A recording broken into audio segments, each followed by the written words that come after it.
Hello friends, कैसे हैं आप सभी। आज हम लेकर आए हैं आपके लिए लेक्चर नंबर 15 ऑफ अकाउंटेंसी। अगर ये लेक्चर आपके लिए लाइव स्ट्रीम हो रहा है फेसबुक पर, तो आप हमारे यूट्यूब चैनल ड्रीम पाठशाला, जिसकी डीपी में लिखा है डीपी, जिसका आइकन है डीपी, उसे आप जाके सब्सक्राइब कीजिए, लाइक कीजिए और लोगों के साथ शेयर कीजिए। इस पे हम आपको क्वालिटी कंटेंट प्रोवाइड कराएंगे और काफ़ी मज़ा आएगा पढ़ने में। चलिए आज का लेक्चर करते हैं शुरू। हमने जो लास्ट के 2 लेक्चर्स में पढ़ा था, हमने पढ़ा था अकाउंटिंग इक्वेशन। अकाउंटिंग इक्वेशन क्या है? अकाउंटिंग इक्वेशन है हमारा assets is equal to liabilities plus capital. ये तो हमने पढ़ लिया, हमने क्वेश्चंस भी डिस्कस किए, आपको क्लियर भी हुए होंगे। आज हम अपनी अकाउंटिंग इक्वेशन को समराइज़ करेंगे। अब उसको हम समराइज़ कैसे करेंगे, समराइज़ करते कैसे हैं? देखिए, हमने पढ़ा था कि किसी तो ट्रांजैक्शन में असेट इंक्रीज़ हो रहा है और साथ में लायबिलिटी इंक्रीज़ हो रहा है, किसी में असेट में ही इंक्रीज़ और डिक्रीज़ हो रहा है। तो ऐसी हमारी ट्रांजैक्शंस, हमारी ऐसी 9 बेसिक ट्रांजैक्शंस बनती हैं अकाउंटिंग इक्वेशन में। इससे आपको चीज़ें और क्लियर होंगी कि किस केस में कौन सी हमारी ट्रांजैक्शन बनती है। चलिए देखते हैं आज की क्लास।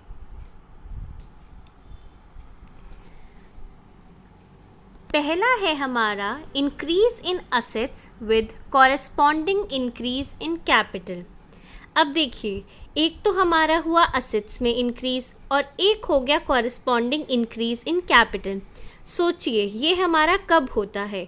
एक तो हमारा होता है जब हम लेकर आते हैं बिज़नेस में कैपिटल, क्योंकि कैपिटल में या तो हम कैश लाते हैं या हम कोई असेट जैसे फर्नीचर, मशीनरी, ऐसा कुछ लाते हैं और साथ में आता है वो कैपिटल। तो एक एग्जाम्पल तो हो गया इसका ये। साथ ही अगर आपको कोई कमीशन या इंटरेस्ट मिला, वो है आपके लिए इनकम और आपको मिला वो कैश फॉर्म में। तो इनकम्स और एक्सपेंसेस कैपिटल में इफ़ेक्ट शो करते हैं।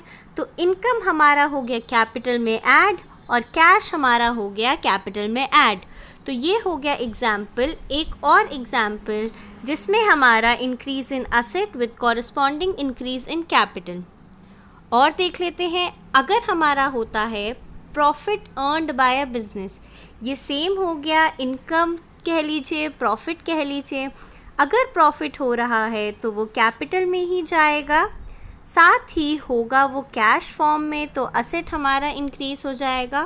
तो ये हो गए हमारे examples, increase in assets with corresponding increase in capital. चलिए आगे देखते हैं। नेक्स्ट ट्रांजैक्शन हमारी बनती है increase in assets with corresponding increase in liability. तो एक तो हमारी बड़ी असेट, एक हमारी बड़ी लायबिलिटी। तो अब ये कौन सी ट्रांजैक्शंस होती हैं? देखिए, अगर आपने कोई असेट अपनी उधार पे ख़रीदी, उधार मतलब आपकी लायबिलिटी, आपके सर पे बोझ, तो हमारी लायबिलिटी तो बढ़ गई, साथ ही आप ले आए असेट, तो हमारी असेट भी बढ़ गई।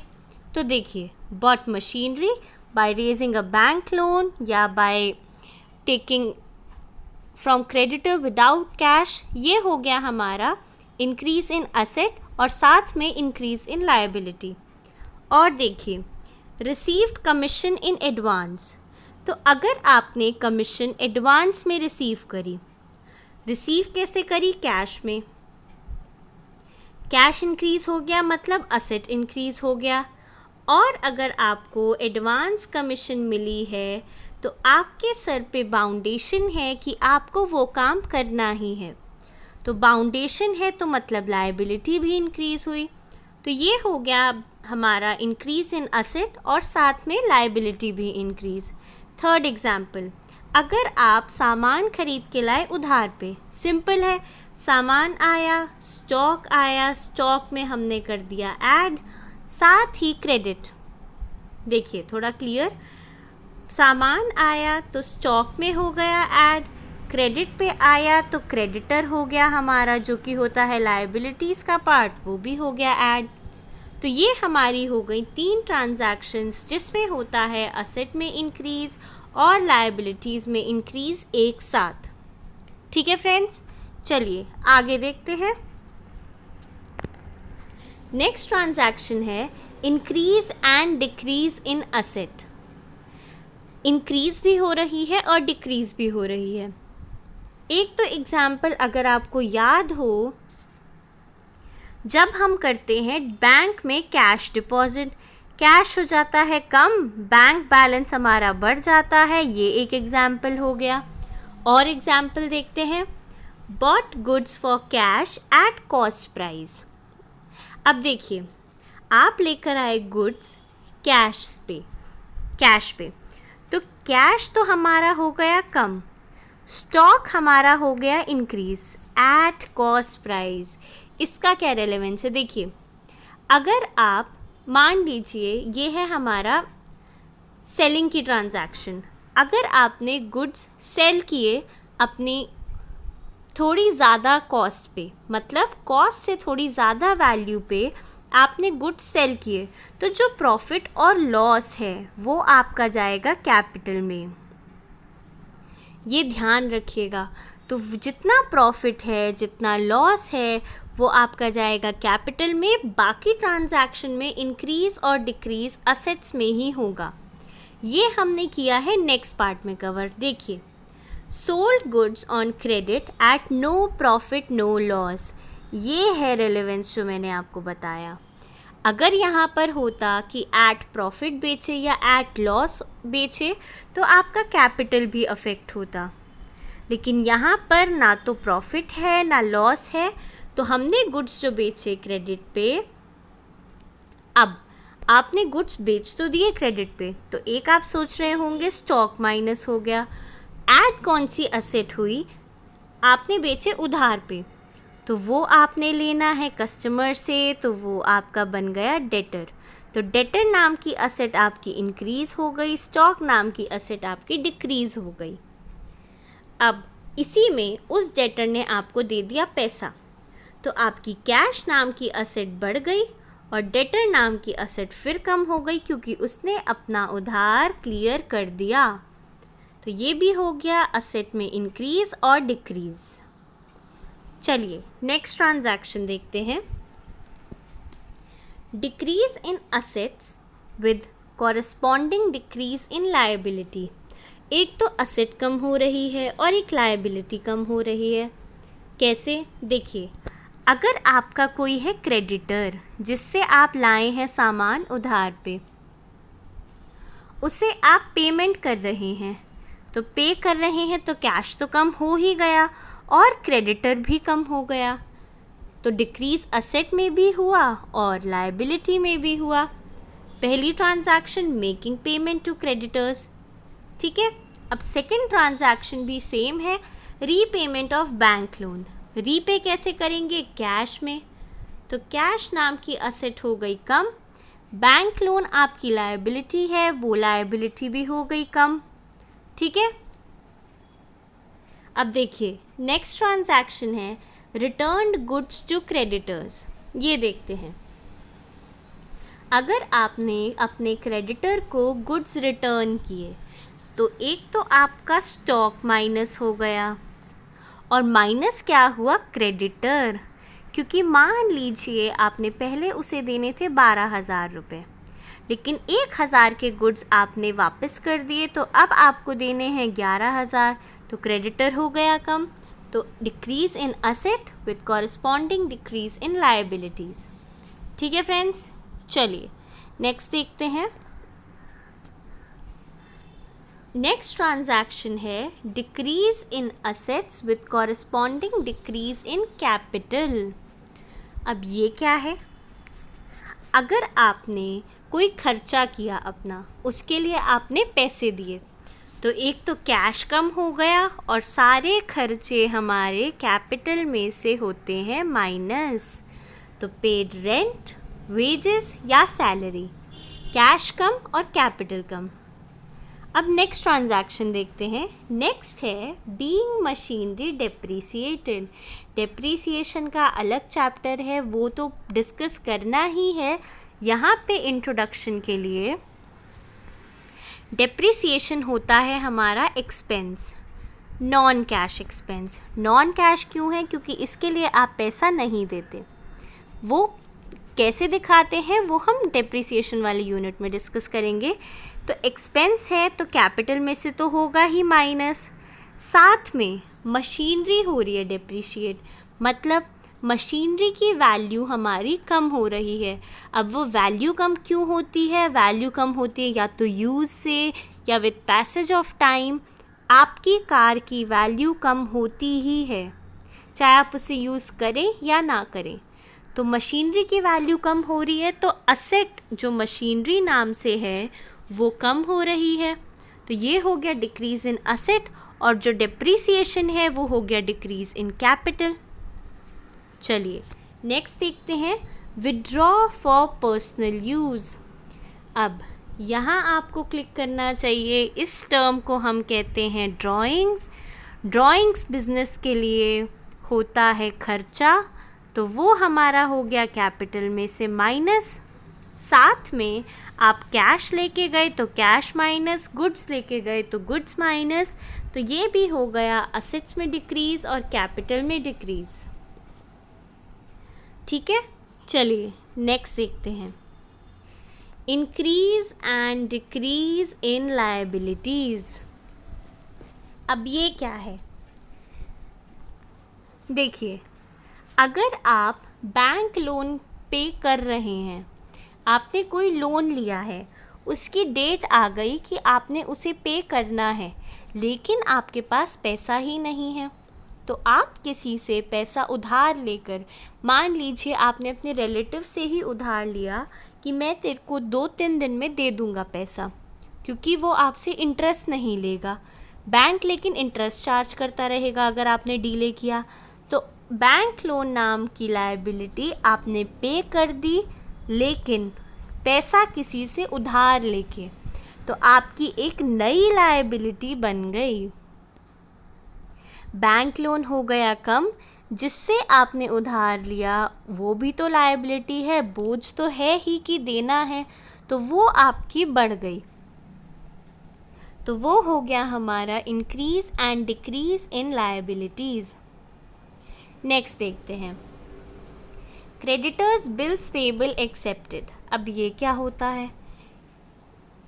ये होता है कि अगर आप सामान लेकर आए उधार पे, तो जो क्रेडिटर जिसने पेमेंट रिसीव करनी है वो आपको बिल देता है कि इस पे अपने साइन करके दे दो कि इस डेट पे आप मुझे पैसे दे दोगे।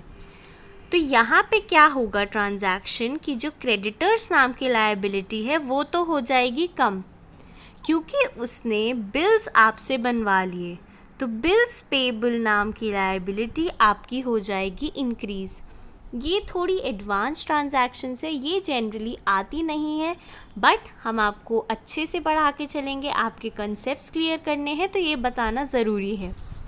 तो क्रेडिटर्स नाम की तो आपकी लायबिलिटी हो गई कम, उसने आपने कर लिए बिल्स एक्सेप्ट, तो बिल्स पेबल नाम की लायबिलिटी हो गई आपकी इंक्रीज़। ठीक है फ्रेंड्स, नहीं समझ आए तो आप हमें मेल ड्रॉप कर सकते हैं,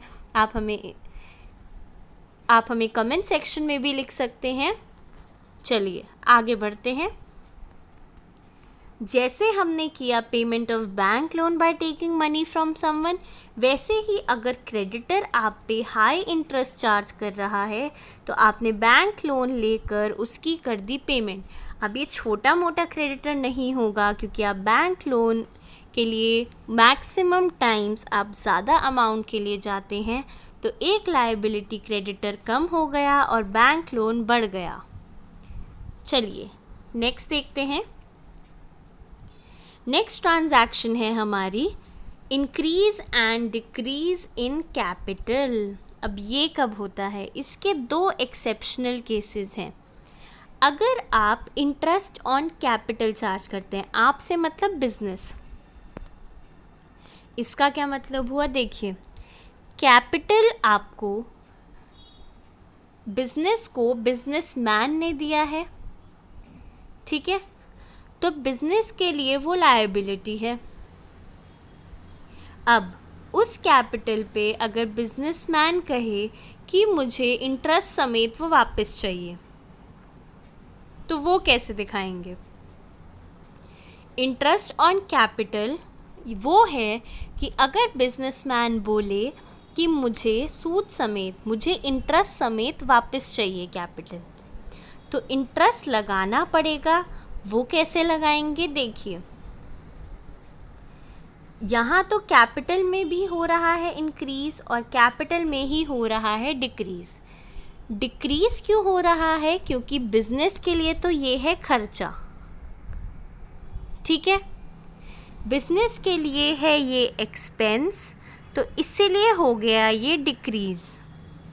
और इंक्रीज़ क्यों हो रहा है? क्योंकि ये हम बिजनेसमैन को कैश में ना देकर हम उसके कैपिटल अकाउंट में ऐड कर देते हैं और अपनी लायबिलिटी, अपनी कैपिटल जो लायबिलिटी है, जो बिज़नेस को, बिजनेसमैन को वापस करनी है, वो हम इंक्रीज़ कर देते हैं।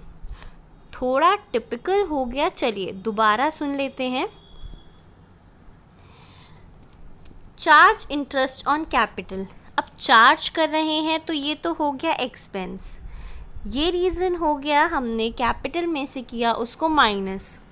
अब इंक्रीज़ क्यों करते हैं? क्योंकि हम बिजनेसमैन को कैश में ना देकर हम उसकी तरफ जो हमारी ऑलरेडी कैपिटल के नाम से अकाउंट चल रहा है, उसका जो हमने लौटाना है, उसमें हम ऐड कर देते हैं। मान लीजिए पहले आपने उसे 10,000 रुपये देने थे, मतलब बिजनेस ने बिजनेसमैन को 10,000 रुपये कैपिटल के वापस करने थे।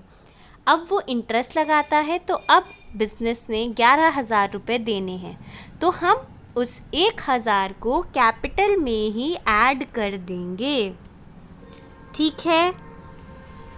अब वैसा ही है हमारा interest on drawings. Interest on drawings क्या है? ड्राइंग्स वो है जो बिजनेसमैन अपने पर्सनल यूज़ के लिए लेकर जाता है। तो अगर बिजनेस सोचे कि मैं अब बिजनेसमैन से इंटरेस्ट चार्ज करूँगा, तो इंटरेस्ट चार्ज करता है तो मतलब इनकम हो जाती है उसे। तो ये तो हो गया रीज़न हमारा इंक्रीज़ क्यों हुआ कैपिटल, क्योंकि कैपिटल हमारा एक्सपेंसेस और इनकम्स कैपिटल में ही दिखाते हैं। ये तो हो गया हमारा इंक्रीज़, क्योंकि बिजनेस के लिए है इनकम। अब डिक्रीज़ क्यों होगा? क्योंकि हम उससे इंटरेस्ट ऑन ड्राइंग्स कैश में ना लेकर हम उसके कैपिटल कम कर देते हैं।